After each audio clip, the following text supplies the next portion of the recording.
Good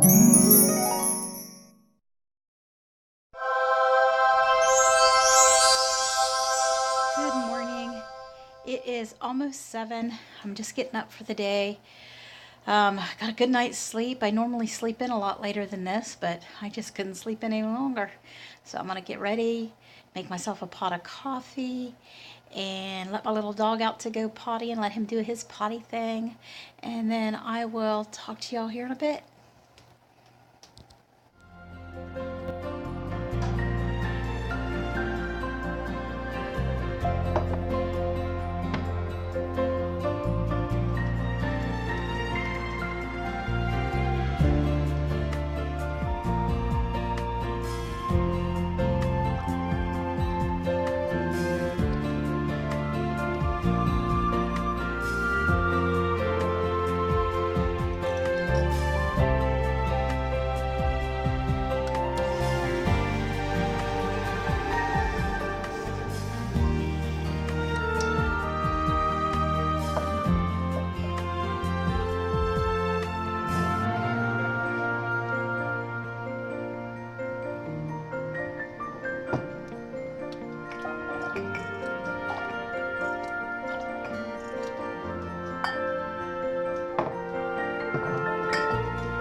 Well, I am finally dressed for the day. It is almost 10 o'clock. And I am wearing leggings from Family Dollar along with a blouse from Family Dollar. I just love that store. Yeah, their clothing's cheap, but for me, it holds up well and it holds its color well. These leggings are like 2 years old, and I know this blouse is over 2 years old, and it's holding up so well. My cardigan is, of course, from Keto's. That's where I get 90% of my clothes, is Keto's. I am off today, so I'm just going to be hanging out around the house, not really doing much anything. And I'm going to get off here so I can get me some lunch cooked, and I'll get back with you here in a little bit. Hey, I was just wanting to get on here and talk a little bit about macros versus calories versus carb count. When you're doing a diet, most people set a calorie limit for themselves and say, I'm not going to eat any more than 1,500 calories today. On the keto diet, it's more about carb. People set carb limits for themselves, and the average of that is 20 carbs or less. So they try to say, set your carbs at 20 or below and don't worry about anything else. It'll sort itself out.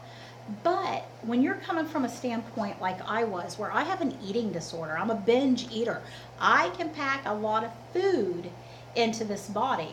If I don't have a caloric ceiling and I'm only worried about 20 carbs or less, I'll just keep going to the refrigerator and grabbing a cheese stick, grabbing a fat bomb, having another cup of bulletproof coffee.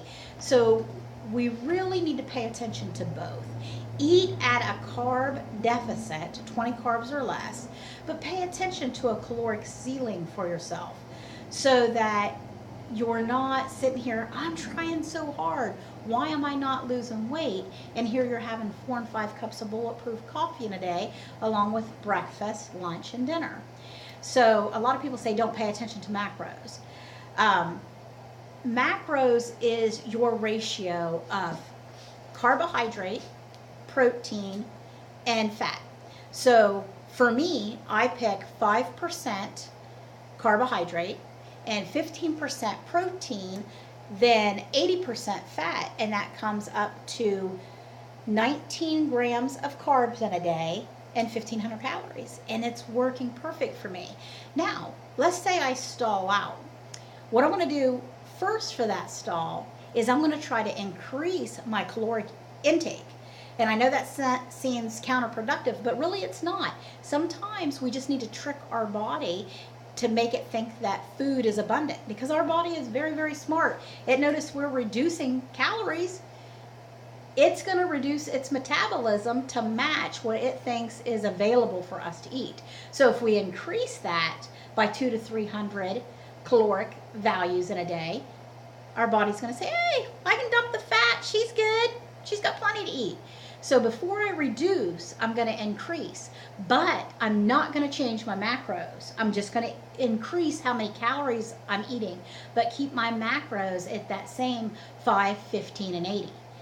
So there's where a lot of people get confused. They think because they're changing up their calories that they have to change their macros. No, you should still be eating that same percentage of caloric intake. Now, okay, so you may go up a few carbs. So you may go from, say, 19, I may eat 21. A little give and take in there, as long as you're staying in ketosis and your body is using fat for fuel. Allow that little sway and variation in there so your body doesn't become stagnant and you don't hit so many stalls and that kind of stuff. Now, I have been keto strong now for just a smidgen over 6 solid months. I have not hit a stall yet. When I do, that's my plan, is to increase my caloric intake a little bit. And then after I do that for like 2 weeks, I'll bounce back down. I'll bounce back down to my 1,500. So I might go up to 21 carbs a day, 22 carbs a day for 2 weeks. I wouldn't consider that a carb up, but it will help your body bounce back and get out of that stall or that rut. Now, yes, like I said, I haven't had one since I started this diet, but I've done many diets in the past. Never with such a restriction of carbs, but always calorie restriction. And that's always what's helped me in the past, is as soon as I feel like I've hit a stall, bump those calories up for 2 weeks, go back down, and we're moving right along again. So it is beneficial to me anyway. We have to each experiment with our own bodies. Alrighty, well, I am going to get off here and I will see you in a couple. 3, 2, 1.